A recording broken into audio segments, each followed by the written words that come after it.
Welcome sa DRS 2.0. Fresh at nagbabagang happenings ba ang hanap mo? Mga padabarkads man yan o mga trending topics? Pwes, sagutan natin yan.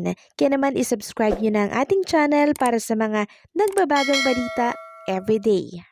So ayan, welcome back again sa ating YouTube channel mga Kadaverkads. And for today's video nga, pag-uusapan natin ay isang makabuluhang talakayan na naman tungkol dito sa usapin na kinakaharap po ni Bossing Vic Soto. But before that, happy birthday po na dito po sa legit Daverkads natin na siyang naglingkod din sa Itbulaga ng matagal po na panahon. Walang iba kundi po itong si Mama Connie Reyes. 70th birthday niya po ngayong araw. Ito ang nanay po ni Vico Soto na dati pong asawa ni Bossing Vic Soto. Samantalang pag-usapan naman natin ang tungkol dito sa case ng Pepsi Paloma. So di ba po nagpapa-review ito nga si Daryl Yap, kaso mo nga mayroon pong mga requirements na dapat ay i-comply niya muna bago siya ma-review ng MTRCB. Kailangan po niya ng clearance na katunayan walang kaso yung kanyang pelikula dito po sa Regional Trial Court. So kailangan niya po munang ma-comply yun mga Kadaverkads. Kaya malabong February 5 mapapanood itong Pepsi Paloma movie. Tapos meron ako nabasa na kung sakasakali lang na ma-comply itong mga hinihingi pong requirements ng MTRCB bago ma-review itong pelikula ni Daryl Yap, may nabasa ako na by February 29, ipapalabas itong Pepsi movie dito po sa sinihan. So I'm not sure kung ito po ay totoo mga Kadaverkads. Shinare ko lamang po sa inyo. So ito pa lang si Chairwoman Lala Soto ng MTRCB ay hindi po kasama sa magre-review ng The Hour of Pepsi Paloma. Kung sakaling reviewin na po ng MTRCB ang naturang pelikula at makomply na nila yung hinihingi. So, hindi na po siya kasama sa mga magre-review. Okay? So, para maiwasan syempre yung tinatawag na conflict of interest. So, syempre, diba, alam naman natin na mga netizen, meron magkokomento dyan na kaya ganito kasi si Lala Soto pamangkin itong si Bossing Vic Soto, kaya ganon yung naging hatol. Diba, merong gaganyan na magkokomento doon sa hatol ng MTRCB. Kaya naman para po mas okay yung review, walang masabi yung mga netizen and yung kabilang panig, hindi na lamang po isasama etong si Chairwoman Lala Soto, na which is okay ako doon, approve ako doon para maiwasan nga po etong tinatawag na conflict of interest na sinasabi ng ibang mga netizen. Samantalang po itong limitations of free speech na tinatawag. So sabi kasi dito, meron tayong nabasang article. The case was a petition for writ of habeas data, but the court still took the time to explain the supposed limitation of free speech in connection to the case. As his defense before the court, Yap said his film is based on public records, news reports, and personal narratives, claiming it was an exercise of free speech and artistic expression. The director added that his film did not unlawfully gather or collect personal data but rather information publicly available. So ang komento ko lamang dito yung usapan nila sa teaser nung una, 'di ba? Ni Ma'am Charito Solis and itong si Pepsi Paloma, private po yun, conversation, at hindi natin alam kung saan galing yun mga Kadaverkads. Kasi parehas na pong patay itong si Ma'am Charito and si Pepsi Paloma.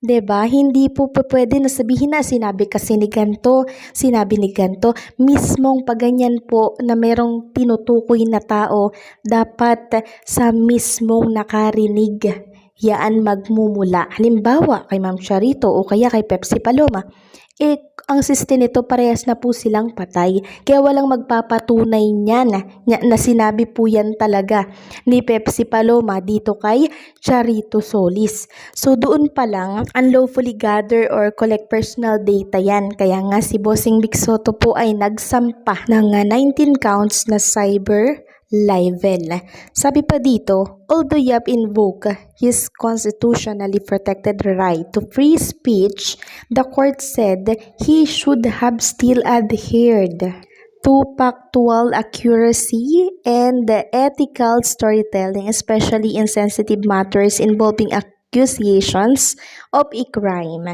The court said the film teaser portrayed Sotos as an alleged or even though the case was already dismissed. So ayun, dapat po factual, accuracy, and ethical storytelling itong ginawa po nitong si Direk Daryl Yap. Sabi pa dito, although the petitioner is a public figure who has a reduced expectation of privacy concerning matters of public interest, however, the portrayal of events must still be accurate and not misleading. So ayan po, napakalinaw kahit na public figure si Bossing Vic Soto ay kailangan po na i-reduce yung expectation of privacy concerning matters of public interest. Dapat po talaga ay accurate and not misleading. Ito kasing ginawa po ni Direk Daryl Yap, misleading para po syempre makagain na ng atensyon ng mga viewers ng kanyang pelikula.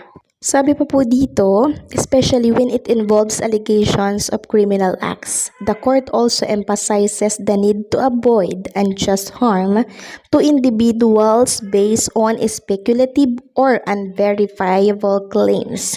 So yan, napakalinaw speculative or unverifiable claims. So ayan po, napakalinaw mga kadabarkads na talagang may mali po itong si Direk Daryl Yap sa kanyang pagpapahayag doon sa pelikula na kanyang ginagawa, which is itong Pepsi Paloma.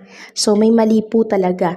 Una, pangalawa, talo si Daryl Yap, and hopefully pangatlo ganun din po ang mangyari kasi nagkamali po talaga siya dito sa kanyang pelikula.